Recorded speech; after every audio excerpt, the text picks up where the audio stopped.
Hi, I'm Amanda Morgan, and this is Not Just Cute, the podcast, where we discuss all kinds of topics relating to intentional whole child development and supporting the critical work of parents and teachers of young children. Before we begin, a quick insider tip that the Why We Play letter packages will be available for a back-to-school VIP discount very soon. These letters are a powerful tool for creating an ongoing discussion about play within your school community. If you want to take advantage of the VIP discount, make sure that you sign up for the Not Just Cute newsletter or download the sample letter at notjustcute.com/whyweplay, and you'll be among the first to know when it becomes available. Today I'm talking with Jean Van Holt. She is what she calls an art enabler, a term that I love, and she is also the author of The Artful Parent. You can find show notes for this episode at notjustcute.com/podcast/episode 26. Jean shares some of her wonderful perspectives about art for young children in the home and in the classroom. So let's jump in. Jean, I'm so excited to have you here today to share all of this knowledge that you have about art with our listeners. I am so excited to be here too, Amanda. Thank you so much for having me on your podcast. And it was fun. As we were getting started, we were talking about how we've actually known each other, been connected for about a decade now. And this is the first time that we've been able to talk to each other. So this is a fun treat for me. Definitely fun for me too. It's crazy. Yeah. I feel like I know you, but yet. Yeah. So a little bit of selfish interest there, but I'm excited to share. You have so much to offer and so much, just a wealth of experience with art. And I know that's something that's really important to a lot of the people that are listening, who are working with young children or who are parents of young children and wanting to understand art a little bit better and how to better incorporate it into their daily lives. So I'm really excited for you to share with us. And I thought maybe you could start out by telling us a little bit about your personal background, and how the Artful Parent, both the site and the book, how they came to be. Sure. So I studied art and studio art and art history in college, and then worked in the art field afterward, and really loved that side of it. But it was when I became a parent that I really, became super passionate about art in childhood and just the possibility of using art as a parenting tool and raising creative kids and what that meant for a family and for the world. And I first started with a toddler art group when my daughter, my first daughter, turned 1. So she wasn't really totally ready for art yet. But I was, and I had been reading so many books and everything, and just wanted to start doing art with little kids. And so I invited some other families, other toddlers who were about the same age as my daughter and also a little bit older, and their parents into my home for a weekly sort of a play group with an art component. And it just went from there. I loved that so much and started writing about it, first for magazine articles, and then started a blog, The Artful Parent, about our experiences with art, both as the toddler art group and just in my own family. And that then turned into a book, and just everything started at that point. It just kind of became an overarching obsession of mine, if you will. And it just all snowballs when you're doing something so well, and it sparks so many other people and their interests. I can see why it took off and built so much. And I'm curious, as you talked about, you had your own experience as an adult with studio art and as a professional artist, but that art with young children, that really sparked your interest in a different way. And I'm just curious, and maybe you touched on it a little bit already, but what you saw as the difference between what you'd studied as an artist and what you were finding as you're exploring art with children. Yeah, just to clarify, I haven't been a professional artist. That wasn't a part of it. I've worked in the art field in terms of worked in an art magazine. I worked at an art museum, different art fields, but not myself as a professional artist. So not as producing, but you were curating and working with it. Okay, that makes sense.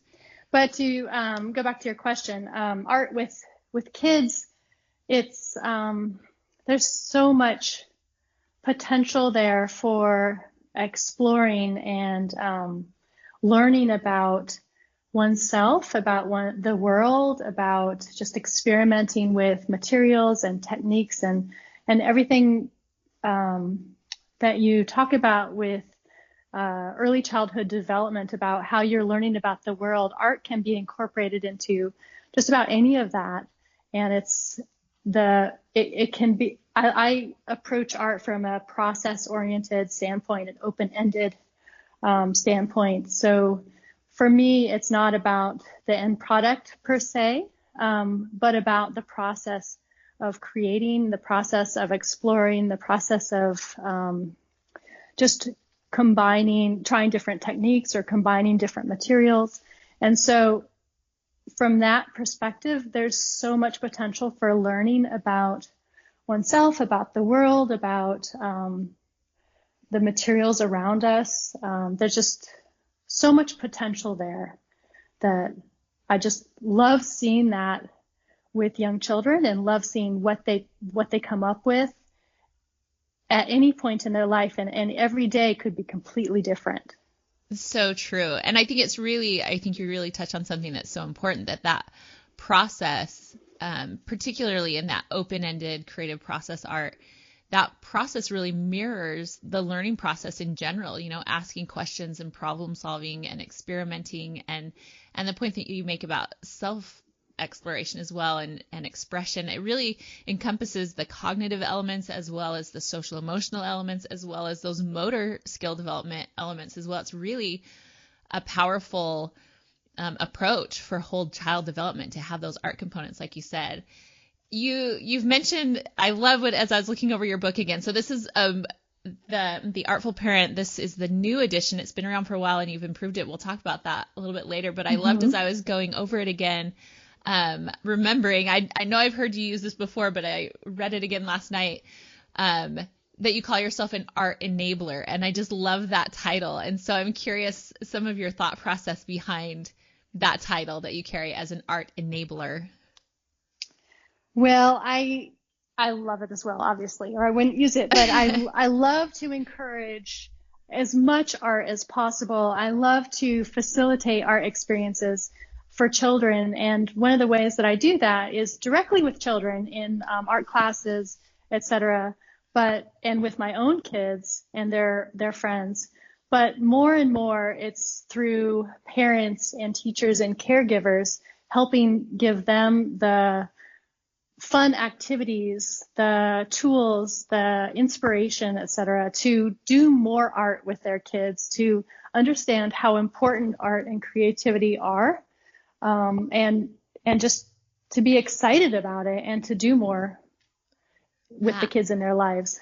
And I love that, when I first hear art enabler, and I think of it personally in my sense of I enable my kids to do it, but I love that you take this larger picture of enabling everyone. You're enabling the parents and the children and helping it to become this family event in the home. And I'm curious about that as well. I think I've been guilty probably of thinking of art and creativity as kind of a personal or individual quality, but you really take on a family perspective that art and creativity can be part of your family culture, and that it's important as part of your family culture. So why is that? Why is it something that's not just personal and individual, but something that really should be applied to our families? Or I think we could add to a classroom culture as well.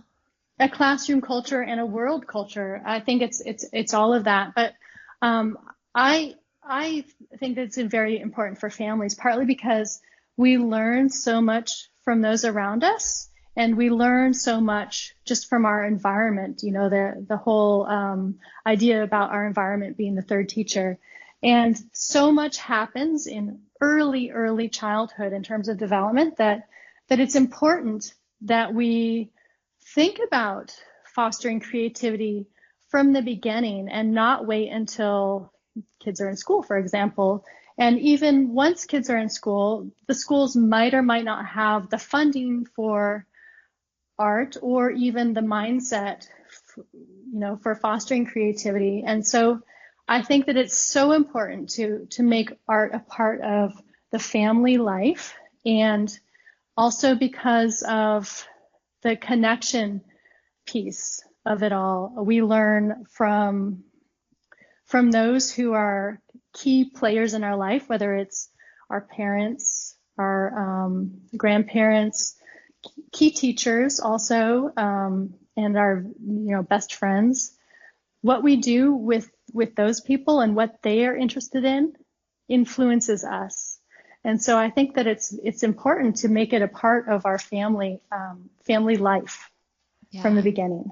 And I think you hit on something really important there. That's another thing that's easy to overlook, that there is a relational component. Like you mentioned, that there's connection that comes through enjoying these things together, whether, again, as a family or as a classroom culture, that there's something about creating art, I think, that opens us up emotionally and relationally and connects us a little bit. And I think you touch on that a little bit. Am I expressing that accurately? Absolutely. Yes, absolutely. But also what the people around us value becomes what we value,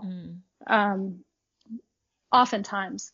And so if the parents value art and creativity and make that clear in the environment, in the family environment, then the children will most likely grow up to value those things. If they value baseball, for example, and talk about baseball with enthusiasm and incorporate the child into going to baseball games and watching baseball games and the whole culture, then the child will often learn to value that. And it's important. The connection piece is important for multiple reasons.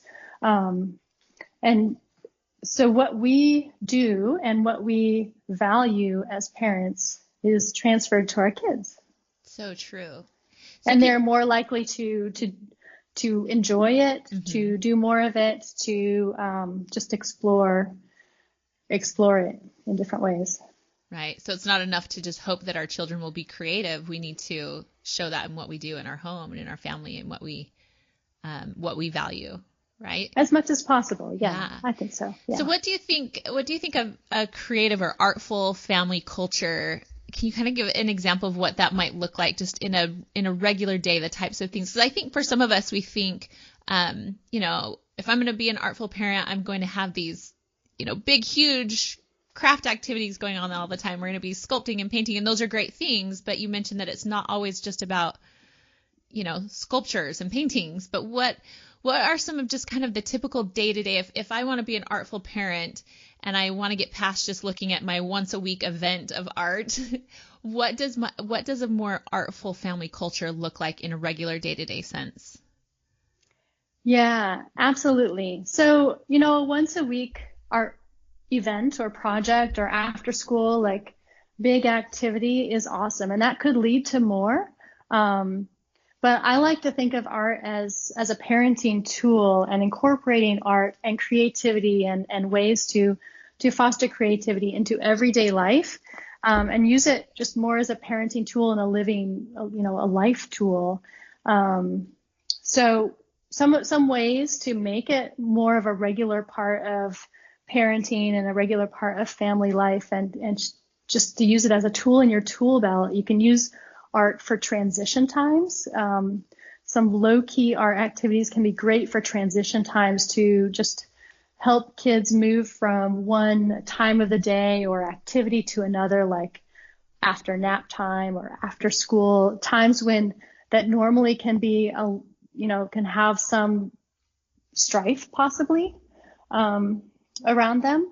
You can use art to diffuse volatile situations. You can use art for, as we talked about earlier, for connection and for conversation. You can use art to span different ages and interests. For example, if you have a group of people together, it could be a group of different kids of different ages, from toddlers through like preteens, or it could be, multi-generational. But an art activity can be something that you can do together to span those ages and those interests, that everyone can enter into at their own experience level, their own ability, their own interests, and do together enjoyably.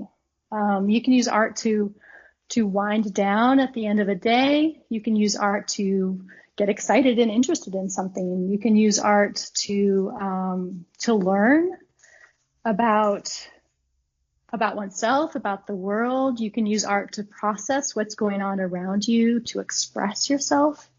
You can use art to experiment and explore. You can use art to make gifts. You can use art to help keep kids just busy and quiet, maybe while a sibling naps, or to keep kids engaged on a road trip or a plane trip, or while you're waiting, for your food at a restaurant. You can use art to develop self-confidence.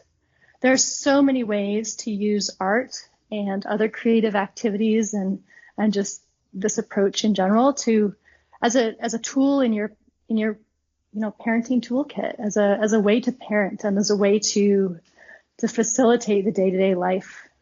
I love that. And your book is just full of such a wide array of activities. And I love, just as you're listing all these things, I'm thinking, oh yeah, that's this activity or it's that activity, that you really give such a wealth of activities that hit all those things you just mentioned, that work for different age groups or combinations or times of day or phases of life, or even, I love that you have examples in there that are like food, when we're making dinner, we can be artful and creative, and that it's not just, a time that we schedule.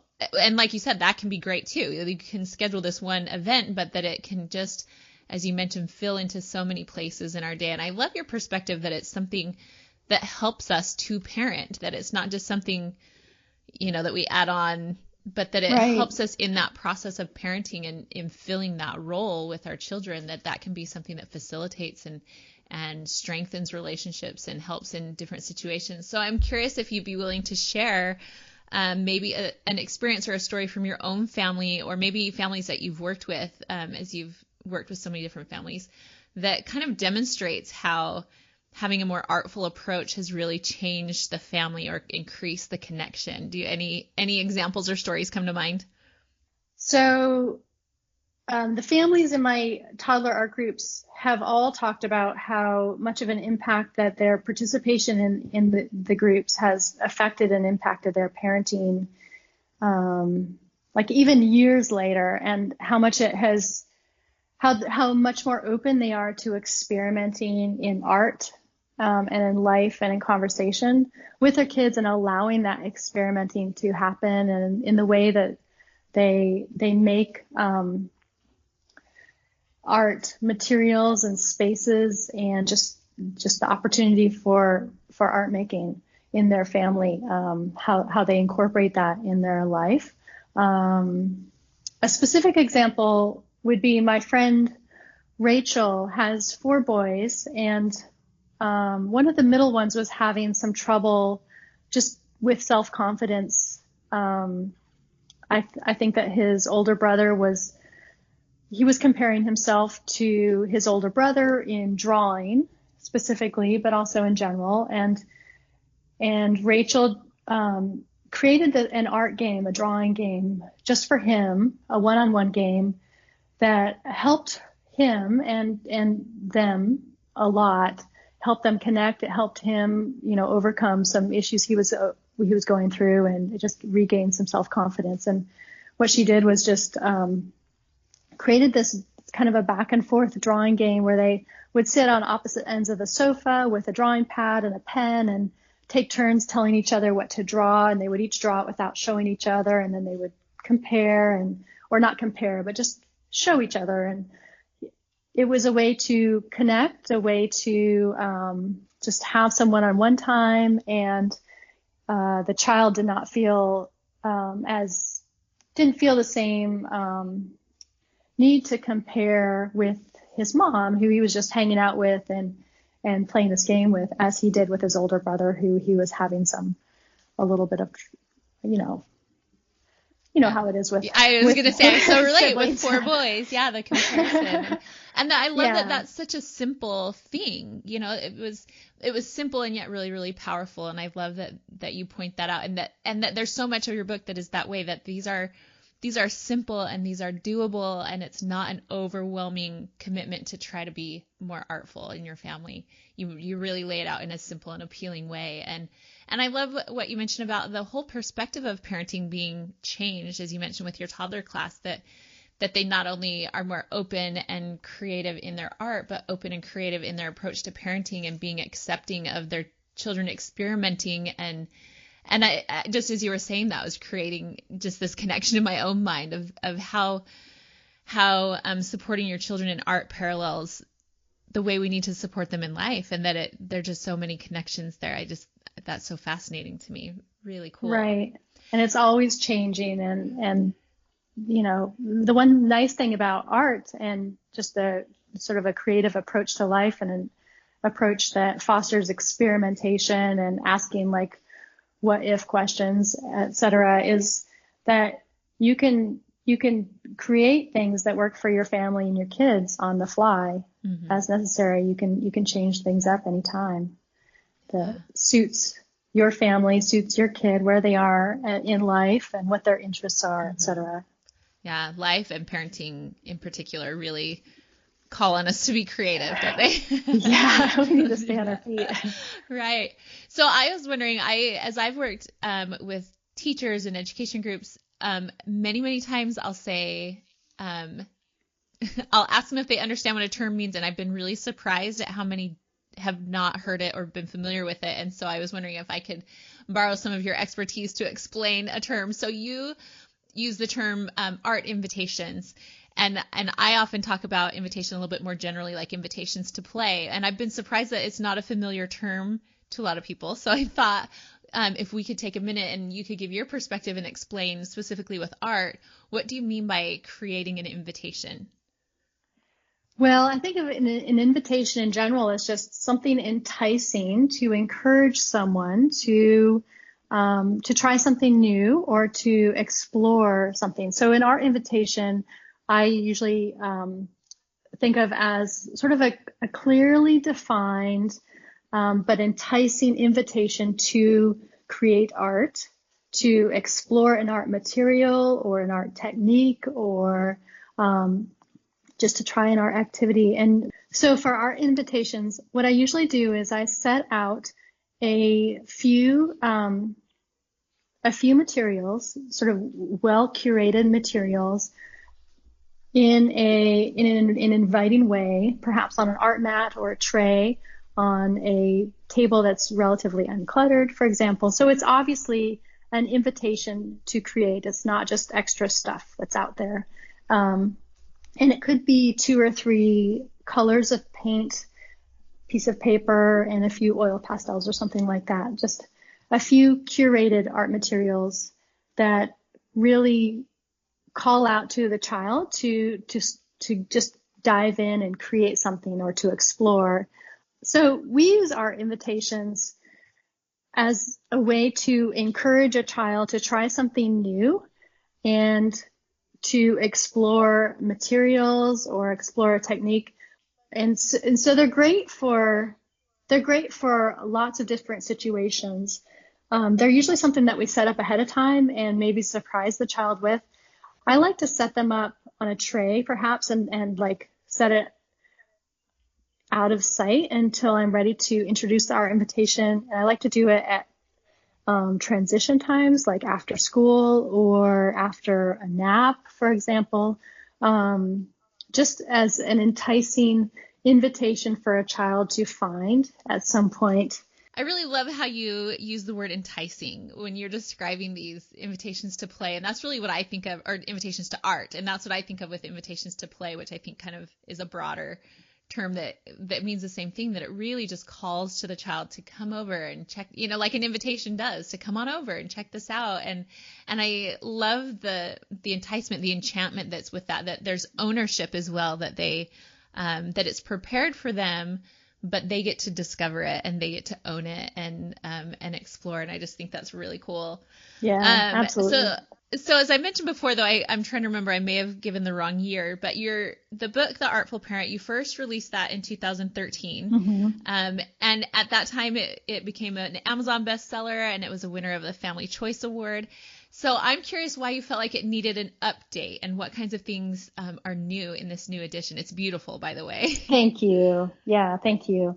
So I've been wanting to update it for a little while, partly because the art materials that I recommended and the resource guide that's within the book just felt like you needed an update. There's a lot that changes. It's 2019 now, and while that book came out in 2013, I actually wrote it 2 years prior to that. So there's a lot that has changed in that time. And so I really felt like I wanted to make those updates.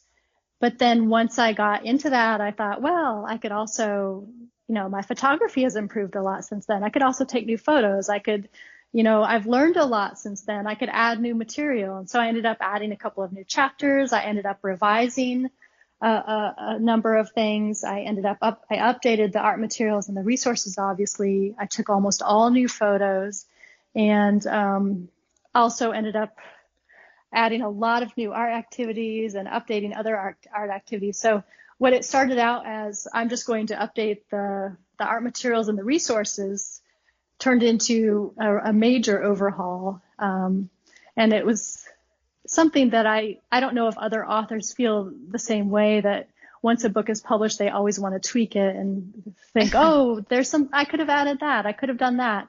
This was my opportunity to do that, to make it the best possible. I mean, I think it was a good resource before, but I always feel the urge to make something the best. And this was my opportunity to do that. It's kind of like when you start out with a remodel and you're just going to change the doorknob and you ended up remodeling the entire house, right?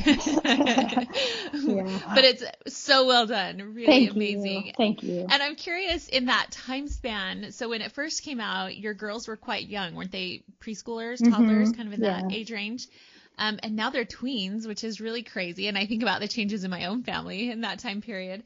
So I'm curious for you how your perspective has evolved through your own family life stages as well. Like you said, you went back because you learned a lot and you've improved in some of these skills, but I'm curious also how your perspective maybe changed in that evolution in your own family from the first edition to the second edition. Absolutely. It's definitely changed. My kids are 9 and 13 now. And at the time that I wrote that, I had an infant and, a 4-year-old.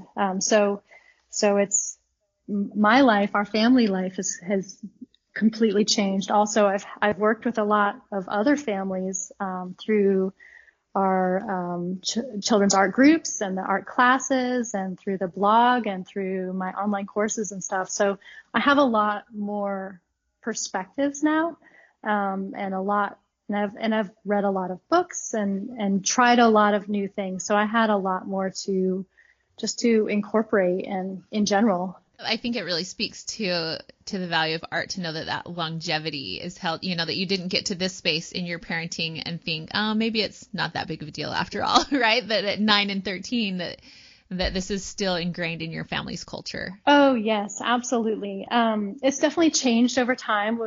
We don't use it as much in the day-to-day parenting per se, in the same way. Like I don't have to fill like after nap time with something. Right.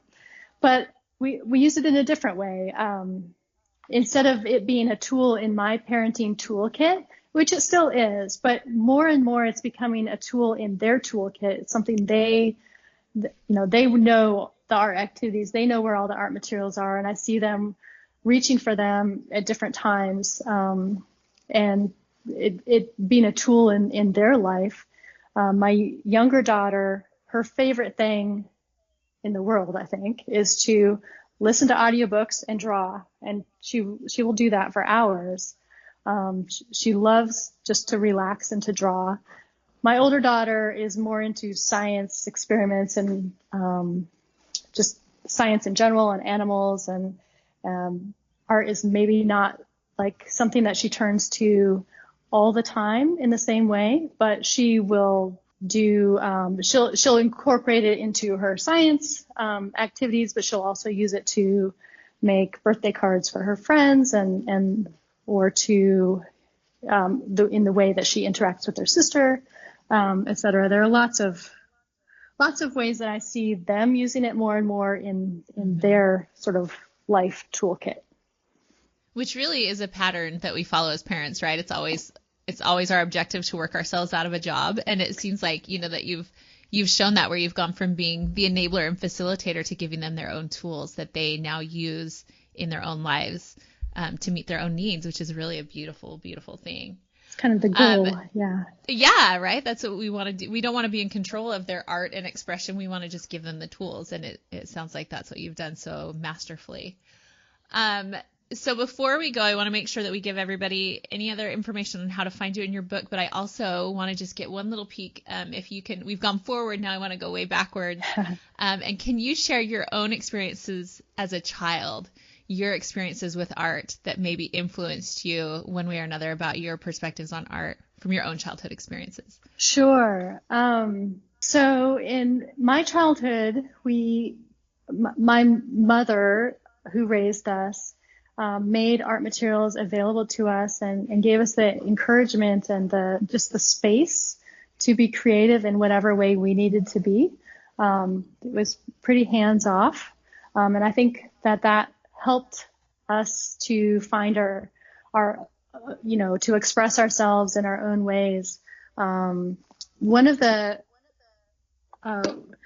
and something that contrasted to that, open-ended just exploration and ability to do our own thing, was an experience that I had in grade school, and had multiple times, but one stuck out, is sort of the construction paper craft activity that I don't know about your childhood, but in my school, we would get pieces of colored construction paper that already had, the pieces of a bear drawn on them. They were, copied, and then we would be instructed to cut them out and paste them together in a certain order and add certain elements. And it was called art, but it was very, you weren't really allowed to experiment at all. And that contrasted so much with what I wanted to do at the time and what my experience at home was. And I really fought that. And I still remember that to this day. And I don't want that for other kids. I know there's a time and a place for learning how to follow instructions, but I don't see art as that place. I see art as the place for exploring and experimenting and seeing what is possible and expressing yourself. It's so fascinating to see that. I think for all of us, we can all pull back to memories as children that really have influenced so much of our life's work. And that's just amazing to see that in yours and to see how it's carried through into so many other people's lives and families. So that's really impressive and amazing to me. So like I mentioned before we go, I want to make sure people can find you. They can find your book, The Artful Parent, and that's at all, Amazon, major booksellers. We'll have some links in the show notes as well. And then tell a little bit about where they can find you online as well if they want to take some of your courses or read some of your other things. Sure. So I'm just at artfulparent.com. That's my blog, my website, and you can find links to everything else from there. And same on social media, Artful Parent. Awesome. And we'll make sure that we include all of that in the show notes so people can click on over and check out all the amazing things that you have to offer. Jean, thank you so much for sharing your expertise here and in your book and online. You really are such a wealth of information and inspire so many parents and so many families. So thank you for what you do. Thank you, Amanda. Thanks so much for having me on your podcast. And we got to talk in person. Right? I mean, sort of in person. We're going to count it for now. Yeah, sure. Thank you. Thanks. Thanks again for listening to Not Just Cute, the podcast. You can find show notes at notjustcute.com/podcast/episode 26. You'll find links to Jean's book and website, along with other interesting tidbits we discussed. You'll also find out how to make sure you hear about the back to school VIP discount on the Why We Play letters coming up soon. So be sure to head over and sign up. I'm Amanda Morgan. You can read more on my blog and sign up for the Not Just Cute newsletter at notjustcute.com. And follow me on Facebook. That's facebook.com/notjustcute. Thanks for listening today, and thank you for standing up for children and for childhood.